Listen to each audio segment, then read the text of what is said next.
हरे कृष्ण। आज चर्चा करने का प्रयास करेंगे छठे अध्याय का 34 नंबर श्लोक। चंचलम ही मनः कृष्ण प्रमाधी बलभद्रणम तस्याहं निग्रहं मन्ये वायोरिव सुदुष्करम। चंचलम ही मनः कृष्ण प्रमाथि बलभद्रणम तस्याहं निग्रहं मन्ये वायोरिव सुदुष्करम। ओके, शुभेच्छा माता जी, प्लीज रिपीट। चञ्चलं हि मनः कृष्ण प्रमाथि बलवदृढं तस्याहं निग्रहं मन्ये वायोरिव सुदुष्करम्। वेल डन माता जी, हरी बोल। देखिए, कल के श्लोक में अर्जुन ने आक्षेप किया था कि भगवान आप कह रहे थे कि सबको एक भाव से देखो, शत्रु और मित्र को एक भाव से देखो। तो अर्जुन ने कहा यह संभव नहीं है। क्यों? क्योंकि मन बहुत चंचल है। अब उसी बात को अर्जुन कंटिन्यू कर रहे हैं। क्या कह रहे हैं अर्जुन? चंचलम ही मनः कृष्णा। हे कृष्णा, निसंदेह कृष्ण, ये मन बहुत चंचल है। ये हम सबका अनुभव है। देखिए, आज जो श्लोक आने वाला है कुछ दिखना चाहिए। क्या कह रहा है अर्जुन? निसंदेह कृष्ण, ये मन बहुत चंचल है।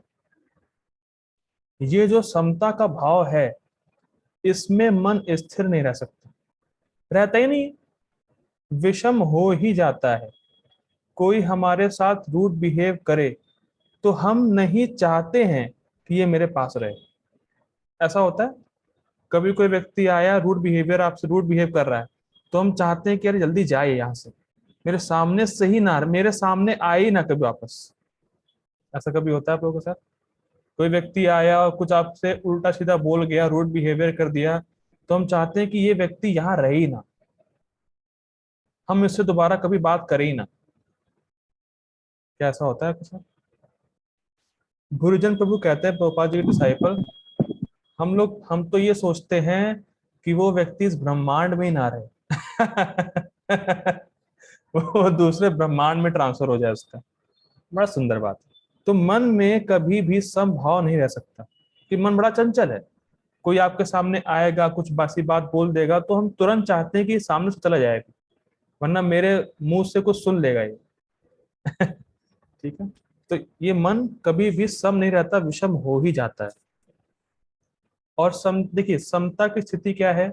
समता की स्थिति ये है, भगवान जो बता रहे थे, सबको आत्मा के रूप में देखना और भगवान के दास के रूप में देखना। लेकिन मन की चंचलता क्या है? यहाँ पे चंचलम शब्द का अर्थ क्या है? मन की चंचलता का अर्थ यहाँ पे ये है कि हम लोगों को शरीर के रूप में देखते हैं। भगवान ने बताया सम का अर्थ है सबको आत्मा के रूप में देखो, लेकिन मन इतना चंचल है कि वो सब लोगों को शरीर के रूप में देखता है। चंचलता का एक अर्थ हम लोग जानते हैं कि मन भोगों में जाता है, वो तो है। लेकिन इस श्लोक में जो चंचल का अर्थ लिया जा रहा है, यहाँ पे सूक्ष्म अर्थ है कि सबको आत्मा के रूप में नहीं देखता है, उस दृष्टि से मन हट जाता है। बहुत सूक्ष्म अर्थ ले रहे हैं यहाँ पे चंचलम का। मन ये नहीं देखता है कि सब आत्मा है। मन ना चाहते हुए भी लोगों को शरीर के रूप में देखता ही है। ये अच्छा है, ये बुरा है, ये अमीर है, ये गरीब है, ये काला है, ये गोरा है, ये मेरा संबंधी है, वो दुश्मन है, फलाना है, धमाका है। मन इसी में लगा रहता है, विषम दृष्टि में, बायस्ड। हम, भगवान बता रहे हैं कि सम भाव में रखो, सबको आत्मा के रूप में देखो, लेकिन ये मन आत्मा के रूप में सबको देखता नहीं, उस दृष्टि से हट जाता है। ये चंचलता है।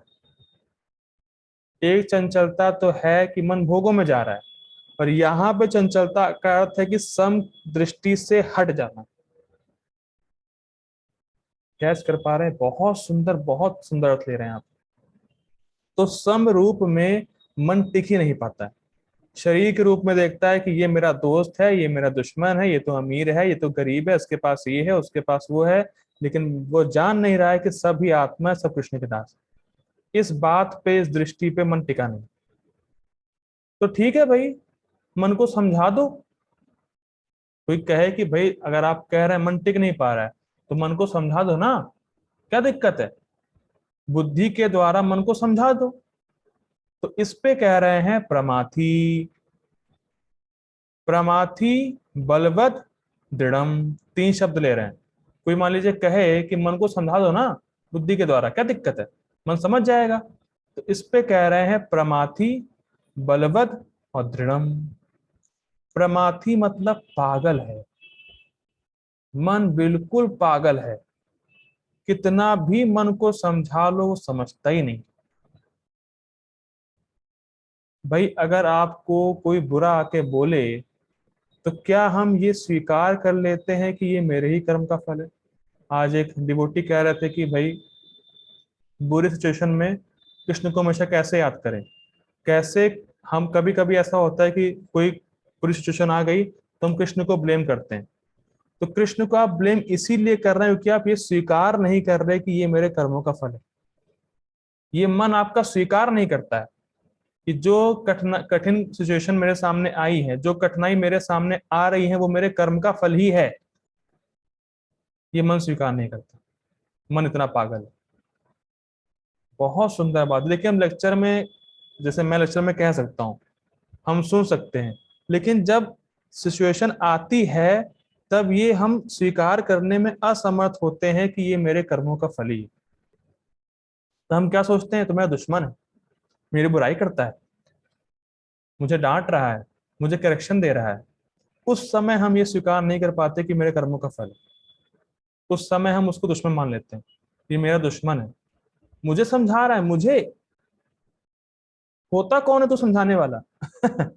ऐसी सी बातें मन कहता है। उस समय स्वीकार नहीं कर पाते, अरे ये तो मेरे कर्मों का फल ही है। तो ये बहुत सूक्ष्म पॉइंट है। आप जितना मन को समझाओ, अरे भाई ये मेरे कर्मों का फल है, लेकिन मन नहीं मानता है, प्रमाथी पागल है। वस्तुतः कोई भी हमारे साथ कुछ भी नहीं कर सकता जब तक भगवान उसको अंदर से इंस्पायर ना करे। ये बात हम समझ नहीं पाते। सुनते हैं, लेक्चर में बोलते भी हैं, लेकिन जब आती है कंडीशन तो अरे यार ये क्या हो गया। प्रमाथी, मन पागल है। और इंस्पायर क्यों करते हैं भगवान? क्योंकि वो मेरे कर्मों का फल ही था। जैसे उदाहरण के तौर पर समझ सकते हैं, जैसे मान लीजिए आप आप कोई ऑनलाइन ऑर्डर करें शॉपिंग का, ठीक। आपने शॉपिंग करी और कुछ ऑनलाइन ऑर्डर किया। अब ऑनलाइन ऑर्डर पे जो डिलीवरी बॉय है उसने आपको कुछ ला के दिया, तो क्या आप उस पर चिल्लाएंगे, तुमने क्यों दिया मुझे आके ये? ऐसा होता है आपके साथ? भाई आपने ऑर्डर किया और वो आपका ही पार्सल आपको दे रहा है, तो क्या आप चिल्लाते हैं उसके ऊपर, अरे क्यों ले आए, रुपए मांग रहे हो मुझसे, सॉरी है ये हिम्मत? अरे भाई आप ही ने मंगवाया है, तभी लाके दे रहा हूँ। उसी प्रकार से भगवान इंस्पायर करते हैं, भैया तुम्हारे कर्मों का फल है, तुम्हारा ही पार्सल ये व्यक्ति तुम्हें लाके दे रहा है।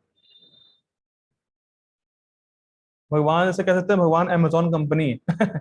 तो भगवान जो है देते हैं पार्सल डिलीवरी बॉय को, किसी एक व्यक्ति को निमित्त बनाएंगे और आपके ही कर्मों का फल आपको देंगे। तो बहुत कठिन है।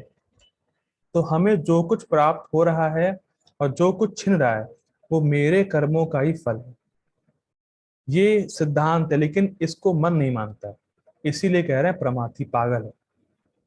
बलवद, बलवद मतलब बहुत बलवान है। हम जानते हैं कि मन से ऊपर बुद्धि है, इंद्रियों से ऊपर मन, मन से ऊपर बुद्धि है। तो मन मन को बुद्धि की बात मान लेनी चाहिए। भाई अगर बुद्धि स्ट्रांग है, अगर बुद्धि मन के ऊपर है, तो कायदे से मन को बुद्धि की बात मान लेनी चाहिए। लेकिन मन हमेशा मानता नहीं है। अगर बुद्धि स्ट्रांग नहीं है, अगर बुद्धि में शास्त्रों के वचन, भक्तों की वाणी नहीं है, तो मन बुद्धि को भी खींच लेती। इसीलिए कह रहे हैं बलवत। जो बुद्धि मन के ऊपर है, लेकिन फिर भी अगर बुद्धि स्ट्रांग नहीं है तो मन बुद्धि को भी खींच लेता है। बलवत। और दृढ़म, दृढ़म मतलब हटीला है, हिलता नहीं है पीछे।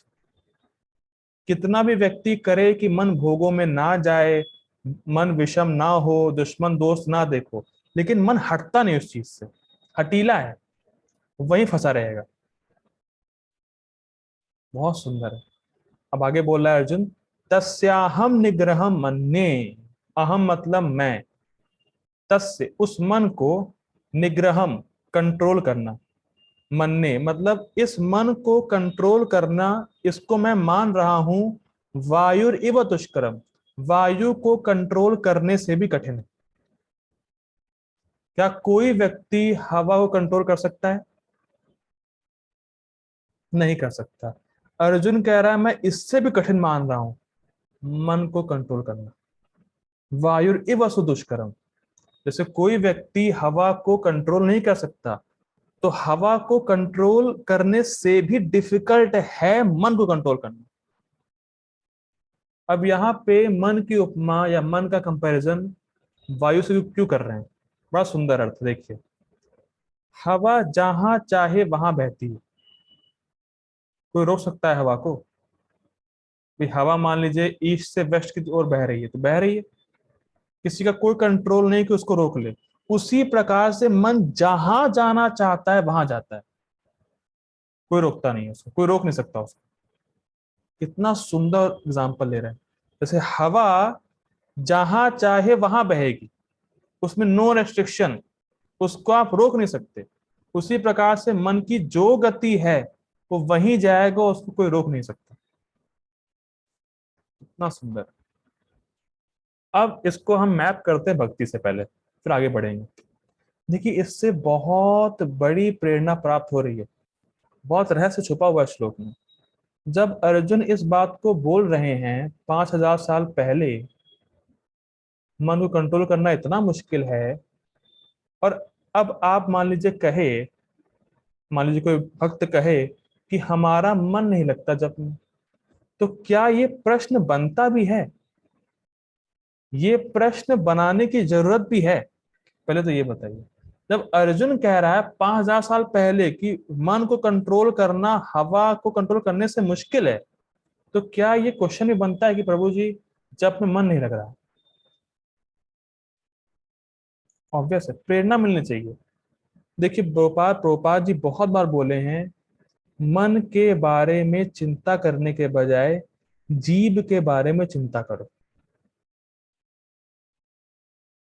जीव के बारे में, टंग, क्योंकि जीव से नाम बोलना ये भी अपने आप में अलग भक्ति है। मैंने क्या बोला अपूर्व प्रभु जी अभी? जीव से नाम बोलना ये भी एक भक्ति है। ये हमेशा याद रहना चाहिए। मन लग रहा है नहीं लग रहा है, मन गड्ढे में जा रहा है, जहन्नुम में जा रहा है, स्वर्ग में जा रहा है, इधर जा रहा उधर जा रहा, फलाना धमाका, जीव से नाम बोलना भी अपने आप में अलग भक्ति है। कान से सुन लिया या मन लग गया, वो आगे बढ़ गया भक्ति में। लेकिन जीव से बोलना ये भी अपने आप में अलग भक्ति है, हमेशा याद रहे। जैसे परिक्रमा कर रहे हैं टांग से, तो ये अलग भक्ति है। अब मन लग रहा है परिक्रमा में नहीं लग रहा है वो अलग बात है, लेकिन हम टांग से चल भी रहे हैं तो भक्ति है। इसीलिए हमें अभी इन द प्रेजेंट टाइम खाली पोस्चर और प्रोनाउंसिएशन पे ध्यान देना है। हम किस प्रकार से बैठे हैं और मेरे मुंह से क्या निकल रहा है। किच किच ना ना किच किच नहीं निकल रहा है, कृष्णा कृष्णा निकल रहा है नहीं निकल रहा है, जीभ से स्पष्ट आ रहा है नहीं आ रहा है, अभी ये ध्यान देना है। ये याद रखें कि अभी हम जीभ से बोलने के लेवल पर ही हैं। मैं फिर रिपीट कर रहा हूं, अभी हम जीभ से बोलने के लेवल पर ही हैं। तो कम से कम जीभ से स्पष्ट बोले, बस इतना करें। बस मन कहाँ जा रहा है कहाँ नहीं जा रहा है उससे कोई मतलब ही नहीं, लेकिन बस जीभ से अगर स्पष्ट बोलते रहेंगे तो धीरे धीरे मन भी लगने लग जाएगा। क्योंकि गंदा मन अगर एक जगह भी, अगर एक क्षण के लिए भी स्थिर हो गया तो ये बहुत बड़ी बात है। अगर आपने पूरे 16 माला में अगर एक बार भी हरे सुन लिया है तो बहुत बड़ी बात है। क्योंकि गंदा मन एक क्षण के लिए भी एक स्थान पे टिक सकता नहीं है। So it is very big achievement if you listen Hare only in the 16 rounds of Hare Krishna महामंत्र। मतलब 23,000 नाम में अगर आपने एक नाम भी सुना है तो बहुत बड़ा अचीवमेंट। बहुत बड़ा अचीवमेंट। तो अभी हमें सिर्फ जीभ पर ध्यान देना है कि मेरे जीभ से स्पष्ट हरे कृष्ण महामंत्र निकल रहा है या नहीं निकल रहा है। You don't have to care about your mind. ठीक, आगे पढ़ते हैं। प्रभुपाद जी का अनुवाद।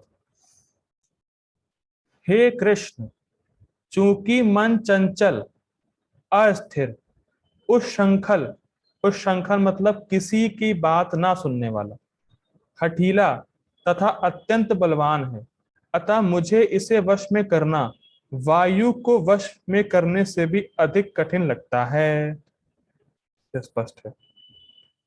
गीता भूषण टीका, बड़ी जबरदस्त टीका है।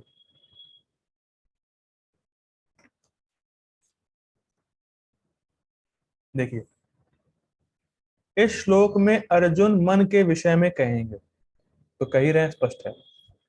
मन स्वभाव से ही चंचल होता है। इसको तो मैंने बहुत एक्सप्लेन कर दिया है।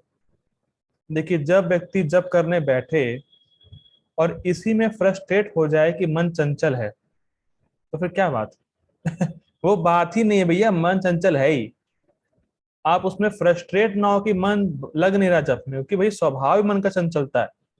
तो मन के इलाज के लिए ही जप कर रहे हैं। प्लीज ध्यान दीजिए, मन के इलाज के लिए ही जप कर रहे हैं। मन चंचल है इसीलिए जप कर रहे हैं। जप करते समय सोचे मन चंचल है, मन भाग रहा है, ये हो रहा है, वो हो रहा है। अरे भाई, मन चंचल है इसीलिए जप कर रहे हैं भाई, क्योंकि चंचलता मन की स्वाभाविक है। ठीक। अब बड़ा सुंदर एक टीका ने इसने टर्न लिया है, बड़ा ट्विस्ट है, देखिए। परंतु यहाँ एक विरोध मत हो सकता है। विरोध मतलब, ऐसा टीका को डिजाइन किया गया है डिबेट के तौर पे। टीका जो डिजाइन है वो डिबेट के फॉर्म में। देखिए, अब अर्जुन ने कहा मन तो चंचल है, मन का स्वभाव चंचलता है। ठीक। अब इस लाइन पे कोई विरोध कर सकता है। कोई कह सकता है, अरे आप ऐसा कैसे कह रहे हैं कि मन चंचल है? मन चंचल तो नहीं है। मन को तो हम बुद्धि से कंट्रोल कर सकते हैं, देखो ये प्रमाण है। कहाँ है चंचल मन? बात समझ में आई? समझिए विरोध को। अर्जुन ने कहा मन चंचल है, मन का स्वभाव चंचलता है। अब उस पर कोई विरोध कर रहा है, अरे कहाँ चंचल है भाई मन? मन को तो कंट्रोल कर सकते हैं बुद्धि के द्वारा, देखो प्रमाण लो। ठीक। श्रुति कहती है कि आत्मानम रथिनम विद्धि शरीरम रथम एव च, बुद्धिम तु सारथिम विद्धि मनः प्रग्रहम एव च, इंद्रियाणि हयान आहुर विषयांश तेषु गोचरान, आत्मेन्द्रिय मनोयुक्तो भोक्तेत्य आहुर मनीषिणः। क्या कह रहे हैं, देखिए।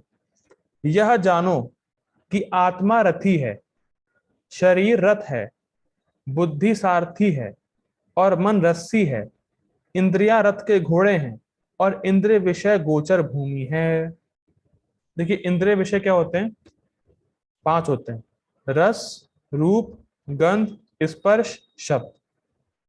ये सब विषय घोड़ों के घास है।